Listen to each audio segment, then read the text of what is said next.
Hoje, vamos estudar a Palavra de Deus com o tema Jerusalém, o trono de justiça. Primeiro, vejamos a primeira epístola aos Coríntios, capítulo 4, versículo 4. Porque de nada me argue a consciência. Contudo, nem por isso me dou por justificado, pois quem me julga é o Senhor. Portanto, nada julgueis antes do tempo, até que venha o Senhor. Está escrito, nada julgueis antes do tempo, o qual não somente trará à plena luz as coisas ocultas das trevas, mas também manifestará os desígnios dos corações e, então, cada um receberá o seu louvor da parte de Deus. Se ruminarmos as palavras como elas são, isso significa que nós nunca podemos distinguir a verdade da falsidade, a não ser que Deus venha e discirna o caminho da verdade e o caminho da falsidade. Então, apenas quem pode julgar para a salvação e o eterno reino? Somente Deus. É por isso que se encontrar com Deus é a maior bênção na vida humana, certo? Isso porque Deus mesmo julga por nós quando encontramos Deus. Antes, eu disse isso a vocês durante um sermão. Que som os galos na Coreia fazem? Os coreanos dizem que o som que o galo faz é kokyo. E os galos na América? Aqui estão nossos membros da América. Por isso estou perguntando. Kokyadurdordu, certo? Nunca soa como kokyo.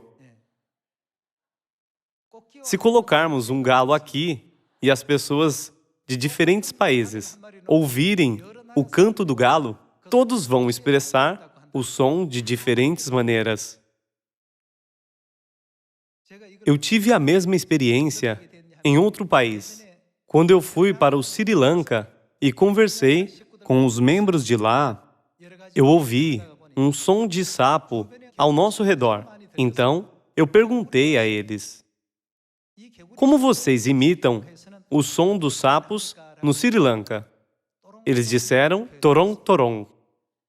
Ao ouvir eles, eu pensei, aos seus ouvidos, isso soa assim. Para mim, soa como kegul, kegul, ainda que eu ouça 10 vezes. Os sapos coacham como kegul, kegul para os coreanos, mas eles coacham como torong, torong para os sri-lanqueses. Por mais que eu tentasse aceitar como eles ouviam, eu não conseguia. É porque meus ouvidos já estão acostumados com o kegul, kegul, e eu o considero como natural. Então, eu disse a eles que os coreanos pensam que o coachar do sapo é kegul, kegul, e não torong, torong. Então, todos eles riram muito. Como você pode dizer que eles coacham o som de kegul, kegul? Quanto ao mesmo som, as pessoas o expressam de maneiras diferentes. Sendo assim, quem pode julgar qual som é o correto? Eu definitivamente vou escrever kegul, kegul se me pedirem para registrar o coachar dos sapos. Quando pedirem aos membros do Sri Lanka para registrar o coachar dos sapos, eles vão escrever torong, torong. No cacarejar do galo, os coreanos vão escrever kokyo. Se eu disser que kokyo é o som certo que os galos cacarejam, isso será estranho para os membros americanos. Da mesma forma, mesmo que haja muitos caminhos na Terra, somente quem pode julgar todos os caminhos e nos fazer saber o caminho da salvação e do céu? Somente Deus. Quando as pessoas vão para uma igreja, essa igreja diz, esta é a igreja certa. Quando eles vão para outra igreja, a igreja também diz, essa é a correta. Quando eles vão para outras religiões, as pessoas lá também dizem que a sua religião é a certa. Há centenas de religiões ao redor do mundo. Todos insistem que eles têm o caminho da salvação e o caminho para o reino dos céus. Mas, na verdade, eles não sabem qual é o correto. Se Deus não vier para a Terra, os caminhos não podem ser organizados. Para que possamos saber o caminho correto, Deus mesmo veio a essa Terra em carne. O que Ele disse? Ele não disse, eu sou o caminho, a verdade e a vida. Através de alguns exemplos, podemos ver como as pessoas falam de formas diferentes sobre a mesma coisa. Todos eles imitam de diferentes maneiras, mas cada pessoa insiste que a sua maneira é a correta. Então, de quem nós precisamos? Nós precisamos de Jerusalém, o trono de justiça, que julga todas as coisas e nos guia para o caminho correto. Somente Deus sabe o caminho para o céu. Para nos guiar para o céu, Deus veio à Terra pela segunda vez nesta última época como o Espírito e a noiva. Portanto, nós absolutamente precisamos da Bíblia, as palavras de Deus. Não podemos ver o caminho para o reino dos céus com nossos olhos. Não podemos ouvir com nossos ouvidos e não podemos sentir com nossos 5 sentidos. Antes de vir aqui, eu pesquisei o quão rápido a Terra gira ao redor do Sol. Ela gira ao redor do Sol uma vez por ano, numa velocidade de cerca de 100.000 km por hora. Vocês sabem o quão rápido é isso? Pessoal, há alguém que já tenha dirigido um carro a 160 km por hora na rodovia? Essa velocidade é tão alta. Mas, comparando com 100.000 km por hora, 160 km por hora é nada. Além disso, vocês sentem que a Terra está se movendo agora? Neste momento, vocês sentem que estão se movendo? Ainda que a Terra esteja se movendo rápido agora, nós não sentimos nada. Na Idade Média, as pessoas pensavam que a Terra era imóvel, um objeto fixo. Mas, desde que alguns cientistas começaram a apoiar a teoria heliocêntrica, as pessoas vieram a saber que a Terra não é fixa, mas um planeta móvel. Da mesma forma, antes de Deus vir para a Terra, pensamos em nossa salvação como sentimos e julgamos. Pensamos que poderíamos ter a salvação somente se fôssemos para a igreja. Com diligência, quer a igreja guarde o domingo e o Natal. Pensamos que Deus iria nos abençoar se apenas fôssemos para a igreja e orássemos. Sem saber para quem orar, apenas pensamos que Deus iria nos ouvir se cantássemos muitos louvores para Deus. Mas todas essas coisas foram em vão. De acordo com o Evangelho de Mateus, capítulo 15, mesmo se as pessoas adorarem a Deus dessa maneira, milhares ou dezenas de milhares de vezes, não é a adoração que Deus aceita. Por isso, Deus mesmo veio à Terra e se tornou a verdade e o caminho para que os seus filhos possam retornar para o céu. Satanás nos tentou para que fôssemos lançados à Terra. Mesmo depois de vir para a Terra, Satanás não nos deixou sozinhos. Em cada momento de nossa vida diária, ele cria fatores para nos levar para a profundidade das tentações. Como essa pessoa é vulnerável a isso, ele atenta com isso. Como essa pessoa é vulnerável àquilo, ele atenta com aquilo. Satanás tenta a pessoa que é vulnerável para materiais com materiais, e a pessoa que é vulnerável à relação com o gênero oposto. Quanto à pessoa que é gananciosa ao poder, Satanás faz ela cair na armadilha do poder para que ela deixe a Deus. Como ele usa todos os tipos de métodos, devemos seguir os ensinamentos da Bíblia, quando não podemos discernir ou julgar plenamente. De acordo com o livro do Apocalipse, capítulo 22, nós devemos buscar quem? Devemos buscar o Espírito e a noiva. Vejamos o livro do Apocalipse, capítulo 22, versículo 17. O Espírito e a noiva dizem, vem. Aquele que ouve, diga vem. Aquele que tem sede, venha. E quem quiser, receba de graça a água da vida. Enquanto andamos pelo caminho da fé, se sentirmos algo tremer ou se pensarmos que algo está errado, não devemos continuar andando nesse caminho. A quem devemos buscar? Devemos buscar o pai e a mãe que dizem, vem. Quando as pessoas estão fora de Sião, sua vinda a Sião é o caminho para se aproximar de Deus. Mas, enquanto estão em Sião, se ocorrer algum problema, e se vocês não conseguirem encontrar o caminho para o resolver, quem vocês têm que procurar? O Espírito e a noiva dizem, vem. Por que devemos ir para o pai e a mãe? Quanto a um certo assunto, as pessoas insistem nesse caminho ou naquele caminho e por isso eles não conseguem a resposta correta. Quem pode julgar o caminho certo como um terceiro? Os 66 livros da Bíblia dizem que Deus estabeleceu Jerusalém como trono de justiça.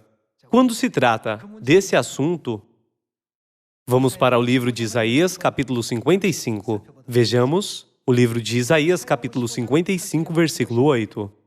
Porque os meus pensamentos não são os vossos pensamentos, nem os vossos caminhos, os meus caminhos, diz o Senhor. Porque, assim como os céus são mais altos do que a terra, assim são os meus caminhos mais altos do que os vossos caminhos, e os meus pensamentos mais altos do que os vossos pensamentos. Os pensamentos de Deus não são os pensamentos dos homens. Há uma diferença em pensamentos. Enquanto há diferença, se julgarmos e discernirmos as coisas do nosso ponto de vista, pode ocorrer grandes erros. Deus sabe o fim desde o começo e tem guiado a obra para a nossa salvação.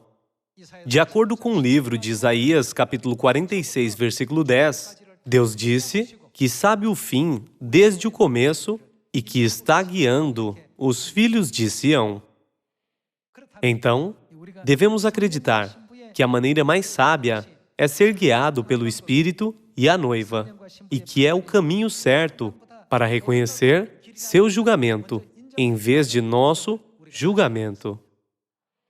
Caso contrário, o que surge constantemente, nossa própria insistência e teimosia aparecem. Pensamos, por essa razão, isso parece mais correto, e por causa disso, parece mais certo. Vamos supor que os membros do Sri Lanka e os membros coreanos de Sião se reunissem para discutir sobre o som do coachar de um sapo. Mesmo que eles discutam a noite toda, eles não podem chegar a uma conclusão. Os membros coreanos irão dizer, os sapos coacham com o som de gegul gegul e não torong torong. E os membros do Sri Lanka irão dizer, isso é tão engraçado. Como você pode imitar o coachar dos sapos como gegul gegul e não torong torong? Insistindo em cada som diferente a noite toda, eles não conseguirão chegar a uma solução. Deus disse, os meus pensamentos não são os vossos pensamentos. Os pensamentos e os caminhos de quem nós devemos seguir então? Por que Deus diz isso? É porque Ele é um ditador que ignora os pensamentos dos homens e leva todos somente aos seus caminhos? De maneira alguma. Como somos pecadores celestiais, cujas mentes, olhos e ouvidos estão cobertos pelos pecados, não podemos fazer um julgamento correto enquanto vivemos na Terra. É por isso que encontrar Deus é o núcleo da salvação para os humanos que vivem na Terra. Como os pensamentos de Deus são diferentes dos pensamentos dos homens, qual pensamento devemos seguir como o melhor caminho? Por que devemos seguir os pensamentos de Deus? Vamos para o livro de Isaías, capítulo 25, versículo 9.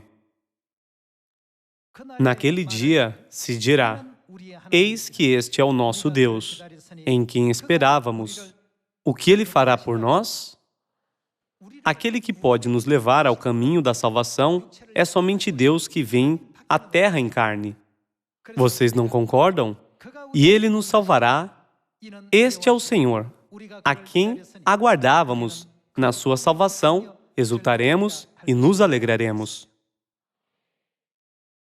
Não há ninguém que possa nos levar para a salvação, exceto Deus. É por isso que a Bíblia diz: nada julgueis antes do tempo, até que venha o Senhor. Se dermos uma olhada mais de perto naqueles que foram salvos na terra, podemos encontrar uma coisa comum entre eles. Para descobrir o que é comum, vamos para o livro do Apocalipse, capítulo 14, versículo 1. Olhei, e eis o Cordeiro em pé sobre o monte Sião, e com ele 144.000, tendo na fronte escrito o seu nome e o nome de seu pai. Ouvi uma voz do céu como voz de muitas águas, como voz de grande trovão. Também a voz que ouvi era como de arpistas quando tangem a sua harpa. Entoavam um novo cântico diante do trono, diante dos 4 seres viventes e dos anciãos. E ninguém pôde aprender o cântico, senão os 144.000 que foram comprados da terra. São estes os que não se macularam com mulheres, porque são castos. São eles os seguidores do Cordeiro, por onde quer que vá. Vendo a fé daqueles que foram redimidos da terra, podemos encontrar que eles seguem o Cordeiro, a segunda vinda de Cristo, por onde quer que ele vá. São os que foram redimidos dentre os homens, primícias para Deus e para o Cordeiro. Aqueles que foram redimidos seguem o Cordeiro por onde quer que ele vá, por onde quer que o Espírito e a noiva os guiem.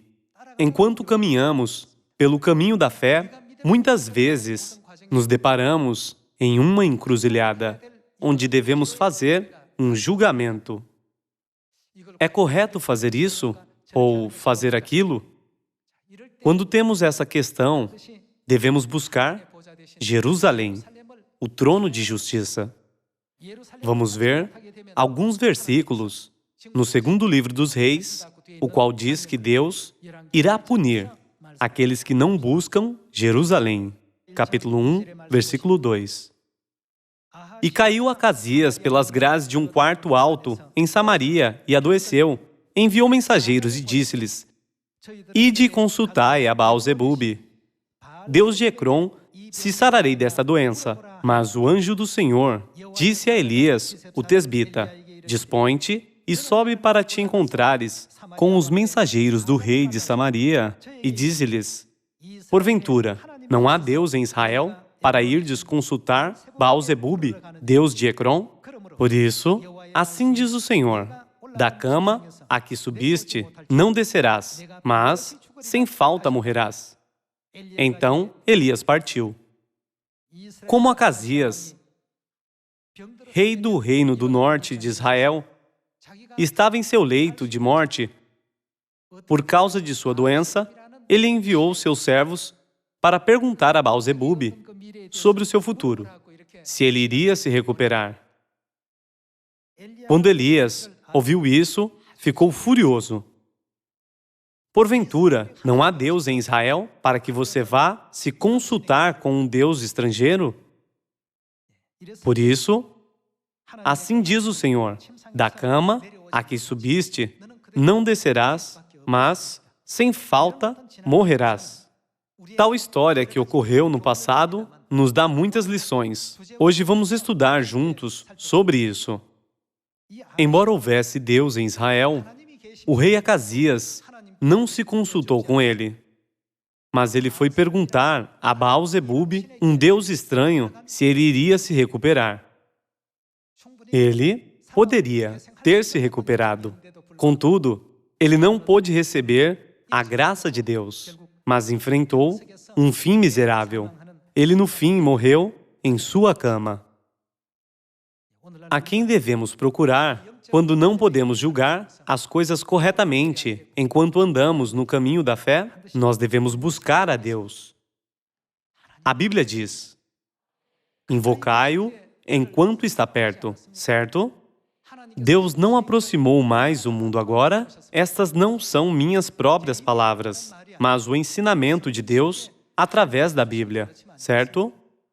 Todas essas coisas que aconteceram no passado foram escritas para nos ensinar em quem o cumprimento das épocas chegou. Quando julgamos algo, precisamos considerar o que aconteceu no passado e não devemos seguir o caso do rei Acasias. Acasias foi destruído porque ele foi se consultar com Baal-zebub. Não foi?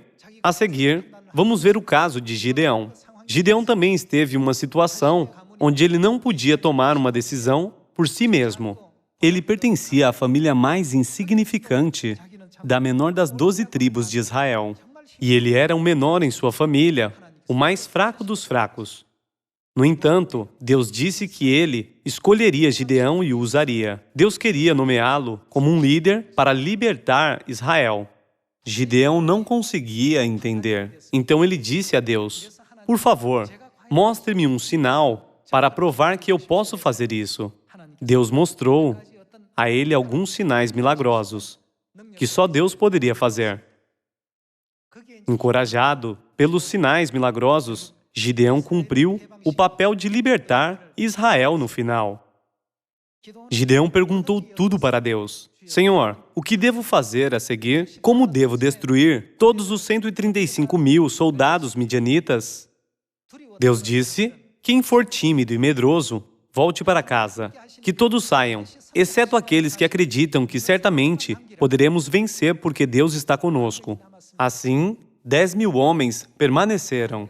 Então Deus disse: ainda há pessoas demais. Fazei-os descer às águas. Que decisão Gideão confiou e seguiu?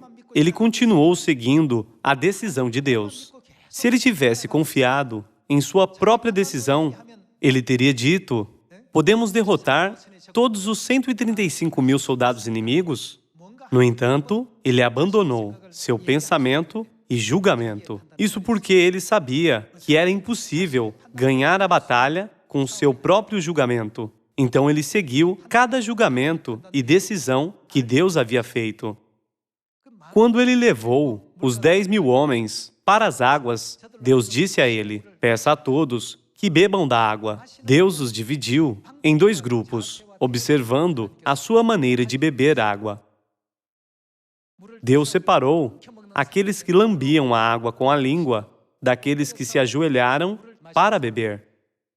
Então ele disse a Gideão para que deixasse apenas 300 homens e todos os outros deveriam ir para casa. Gideão poderia ter pensado: seria melhor se Deus aumentasse o número de nossos soldados.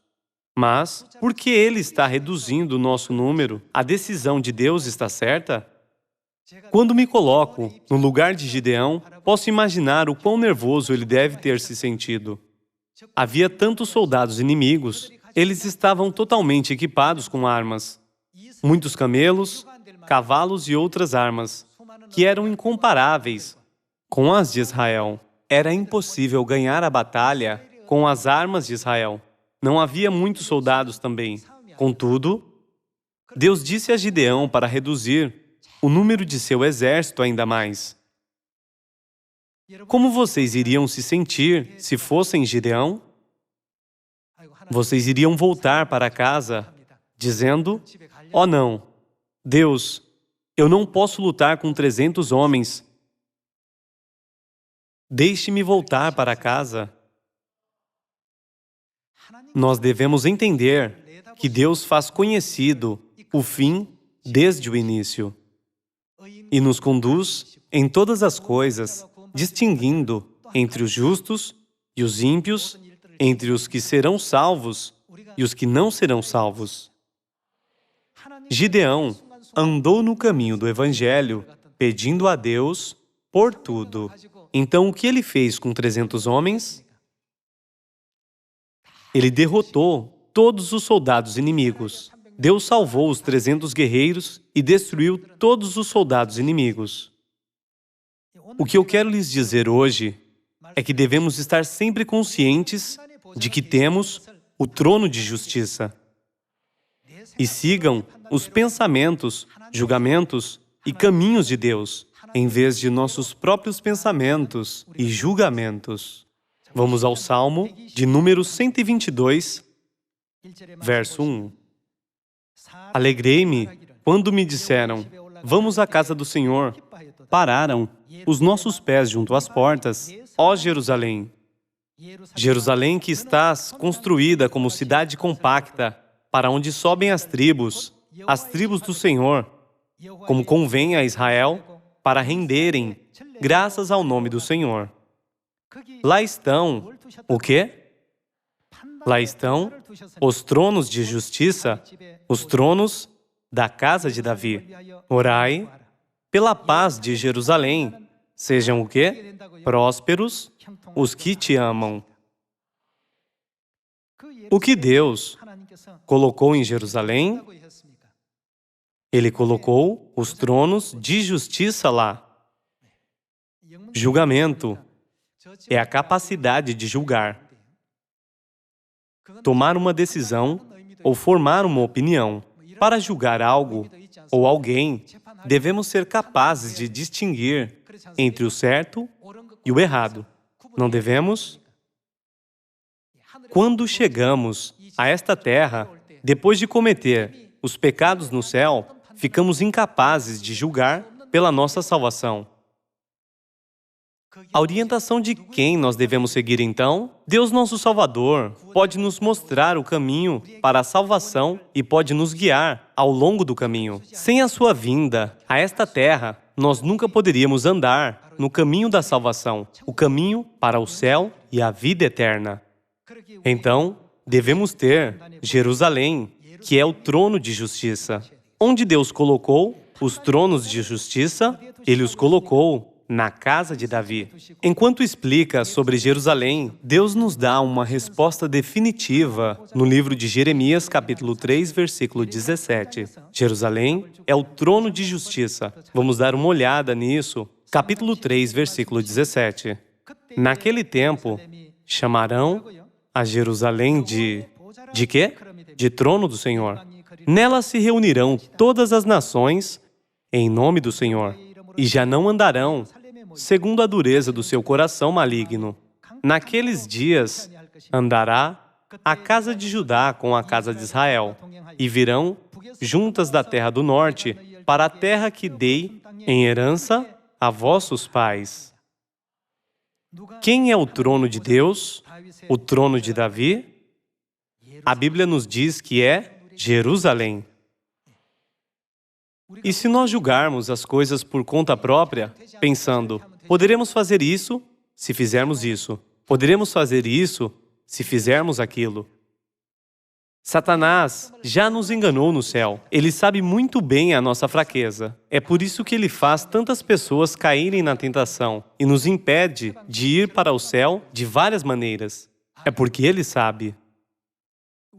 Ele sabe para que lado também estamos indo. Ele nos perturba e nos impede. No entanto, quem é pioneiro e abre o caminho? Embora Satanás esteja tentando nos guiar para a morte, a Mãe Jerusalém Celestial, o trono de justiça, está conosco. Não está? Então, quem Deus disse que será inimigo um do outro em todas as obras da salvação, no livro do Gênesis, capítulo 3, versículo 15, a mulher e quem mais? A serpente. Simplificando, Mãe Celestial, que é a mãe de toda a humanidade, e Satanás são inimigos um do outro. Desde o começo deste mundo, até quando? Até o fim do mundo. Eles são inimigos um do outro para sempre. Deus já nos ensinou isso na Bíblia. Então, o que vai acontecer com o resto da descendência da mulher e a última descendência de Satanás? No livro do Apocalipse, capítulo 12, versículo 17, está escrito que eles vão lutar uns contra os outros, não é? A mãe continua abrindo o caminho da salvação e Satanás continua nos mostrando as coisas que são do mundo cada vez melhores. É isso que Satanás fez quando tentou Jesus. Mostrando todo o esplendor do mundo, ele disse, tudo isto te darei se prostrado me adorares. Na verdade, ele nem tem poder para dar tudo isso. A quem todas as coisas do universo pertencem, elas pertencem a Deus. Mas Satanás engana as pessoas como se ele fosse o dono. Satanás nos enganou para que comêssemos o fruto proibido, fazendo-o parecer bom para comer e agradável aos olhos, não é? Devemos discernir todas as coisas corretamente. A mãe diz: meus filhos e filhas, esse é o caminho correto para vocês. Aquele caminho é uma armadilha que Satanás fez para matar as almas. Se a mãe não tivesse nos ajudado a discernir isso e não tivesse nos guiado para o caminho correto, ninguém teria sido capaz de vir aqui. Nenhum dos nossos amorosos familiares de Sião devem cometer o erro como o de Acasias. Quando nossa alma não pode se concentrar e quando precisamos nos renovar, quem devemos procurar? A mãe. A mãe tem a água da vida. No entanto, se entendermos isso apenas em nossa mente, mas não acreditarmos em nosso coração, nós não poderemos buscar a mãe. Gideão perguntou: Senhor, o que eu devo fazer a seguir?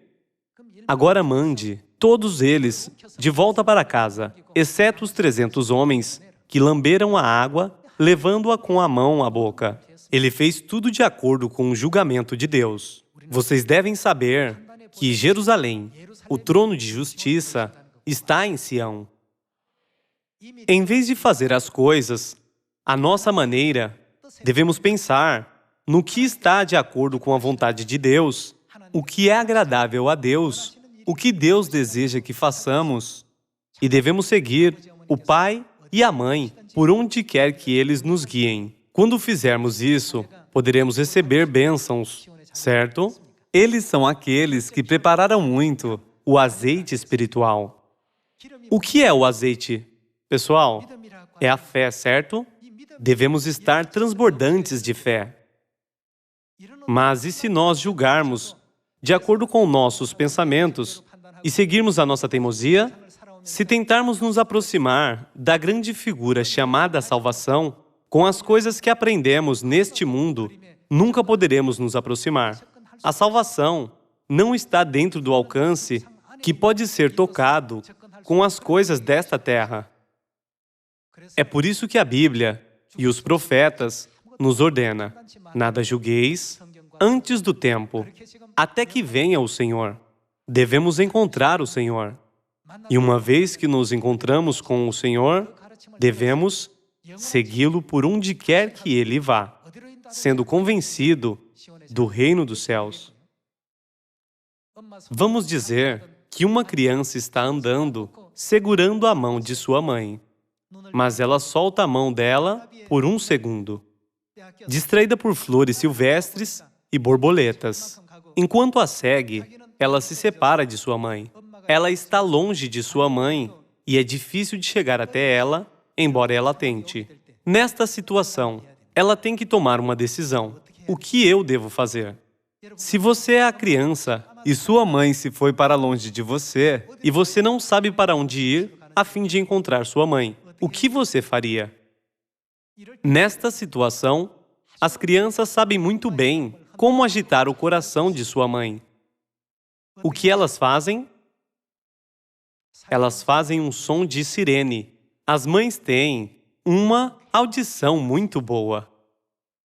Suas orelhas respondem sensivelmente, especialmente quando seus filhos estão chamando por elas. As mães, definitivamente, correm e guiam seus filhos para o caminho certo e seguro e para o caminho da salvação. Como podemos entender isso? Através da cópia e sombra desta terra, é o mesmo no mundo espiritual. O eterno reino dos céus está se aproximando. Então, Satanás pode nos afastar cada vez mais, com todos os meios, como a última tentação. Por favor, lembre-se sempre desses versículos da Bíblia que Deus deixou vocês ouvirem hoje. Eu gostaria de concluir o sermão de hoje pedindo para vocês seguirem Deus a fim de ir ao reino dos céus, sempre ajustando a direção para Deus, em vez de julgar tudo por conta própria. Muito obrigado.